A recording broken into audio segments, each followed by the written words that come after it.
প্রেমে পড়ার মতো এত আনন্দদায়ক কিছু কি আছে পৃথিবীতে? আমি এখনো একটা মেয়েকে অসম্ভব ভালোবাসি, অসম্ভব। কে সে? এটা বলা ঠিক হবে না, ওর ক্ষতি হবে।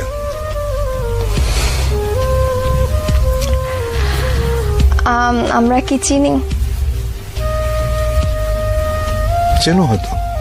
আপনার কাছে প্রেমের সংজ্ঞাটা কি? প্রেম আপনি কিভাবে অনুভব করেন? প্রেম হচ্ছে স্বর্গীয়।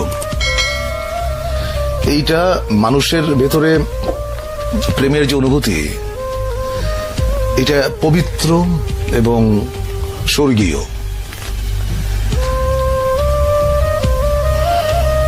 প্রেমের চাইতে ভালো বিষয়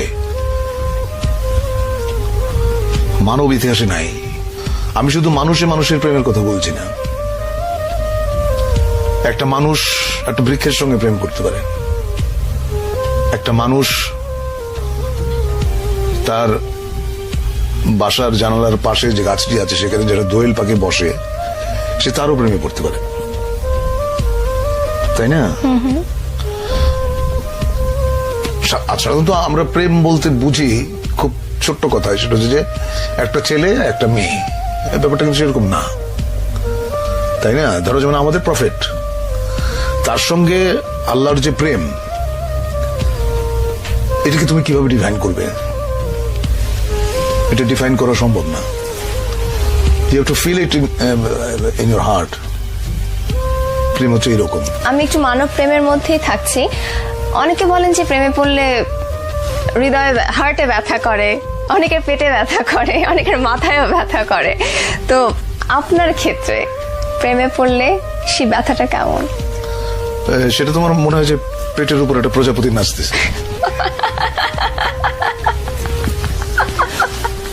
এবং প্রেমের ব্যথার মতো এত মিষ্টি ব্যথা বোধহয় পৃথিবীতে নাই।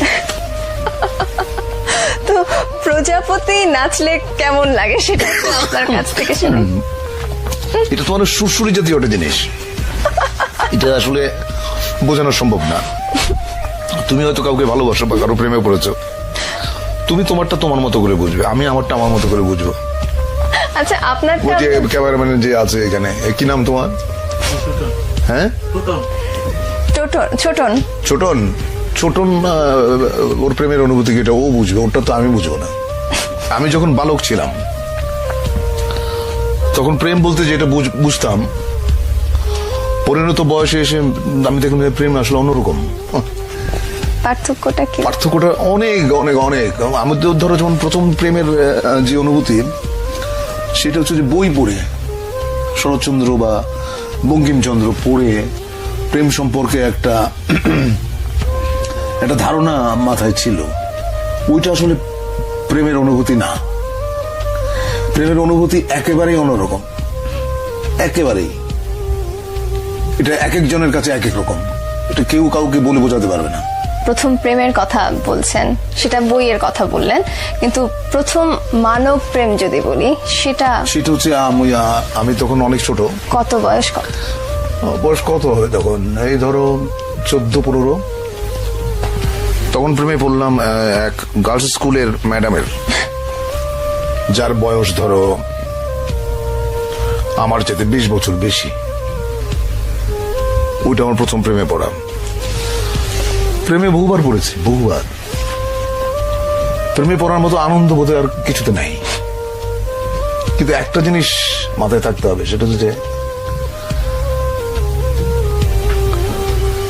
কাউকে হার্ট করে, কাউকে বেদনা দিয়ে প্রেমে পড়ার মতো এরকম গরিত কাজ বোধহয় পৃথিবীতে নাই। তুমি যখন কাউকে ভালোবাসবে, এক বুক সমুদ্র নিয়ে ভালোবাসতে হবে তোমাকে, এক বুক সমুদ্র নিয়ে। তা না হলে সে প্রেমের কোনো অর্থ নেই। আমার কেন জানি মনে হয় যারা খুব সুন্দর করে কথা বলতে পারেন তারা অনেক সুন্দর করে লেখেনও। তা আপনি এত সুন্দর করে কথা বলেন, আপনি কেন লেখেন না? আমি সুন্দর করে কথা বলি কিনা জানি না, তবে আমি যেটা বুঝি আমি সেটা বলি। আমি মিথ্যে পছন্দ করি না। আচ্ছা, মিথ্যে কথা যে বলি না এটা বললে পাপ হবে, মিথ্যে মাঝে মাঝে বলতে হয়। এখন একটা মেয়ে দেখতে হয়তো অত ভালো না, সে হয়তো জিজ্ঞেস করলো যে আমাকে কেমন লাগছে, তা আমাকে বলতে হয় চমৎকার। এটা মিথ্যাচার না, এটা একটা মানুষকে তুমি যখন আনন্দ দাও এর মধ্যে পুণ্য আছে, সেই পুণ্যটা তুমি অর্জন করলা। আপনার প্রেমে কতজন মেয়ে পড়েছে যদি প্রশ্নটা করি? সেটা তো আমি বলতে পারবো না, সেটা মেয়েদের জিজ্ঞেস করতে হবে। আপনার কাছে কেউ এসেছে এরকম কিছু বলে? আমার কাছে এখনো ফোন আসে এবং অদ্ভুত অদ্ভুত কথা। কেমন? একটা মেয়ে একদিন ফোন করে বললো আমাকে বিয়ে করেন। আমি বললাম তোমার বয়স কত? ও বললো আমার বয়স 22। আমি বললাম যে আমি তোমার ঠাকুরদার বয়সী, টেলিফোন রাখো। এখনো প্রচুর ফোন আসে এবং আমার খুব মানে খুব অদ্ভুত লাগে যে এটা তো বিয়ে করার বয়স না। আচ্ছা, তো আপনি বলছেন যে আপনাকে যারা ভালোবেসেছে কারা কতজন সেটা আপনি বলতে পারবেন না, মেয়েরা বলতে পারবে, কিন্তু আপনার কাছে যারা পৌঁছেছে, আপনার পর্যন্ত যারা পৌঁছেছে, তারা তাদের এক্সপ্রেশনস গুলো কিরকম ছিল আপনার কাছে?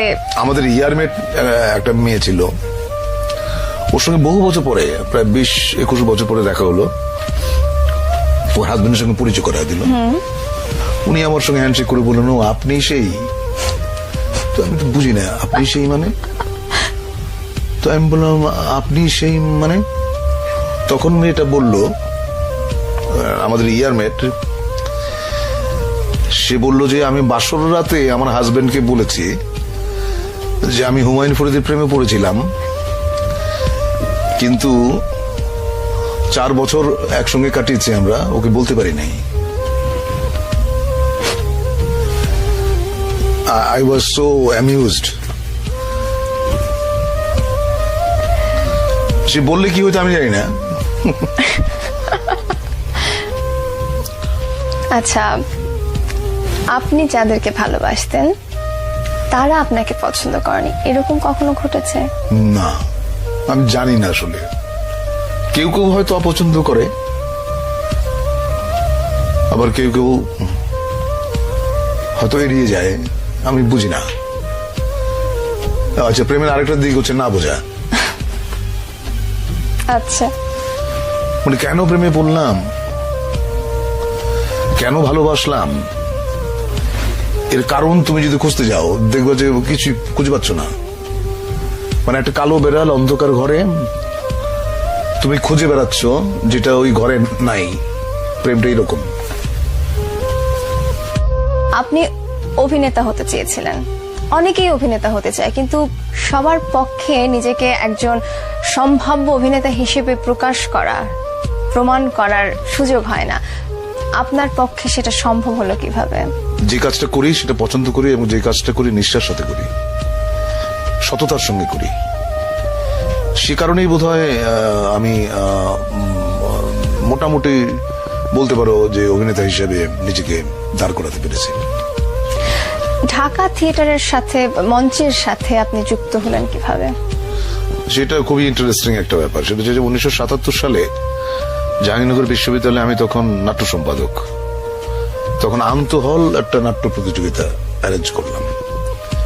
তো ওখানে জাজ হিসেবে গিয়েছিলেন আমাদের ঢাকা থিয়েটারের প্রধান পুরুষ জনাব নাসিরউদ্দিন ইউসুফ। উনি আমার লেখা, আমার ডিরেকশন এবং আমি ছোট্ট একটা চরিত্রে অভিনয় করেছিলাম। ওটা দেখে নাটক শেষ হয়ে যাওয়ার পরে বললেন যে আমাদের ঢাকায় একটা দল আছে, দলটার নাম ঢাকা থিয়েটার, আপনি যদি জয়েন করেন আপনার ভালো লাগবে। তারপরে সেলিম ভাইকে বললাম, সেলিম আলদিন, সেলিম ভাই আমাকে নিয়ে গেল। ওইভাবে ঢাকা থিয়েটারে আসা। সেটা কোন সাল? সেটা 77 সাল।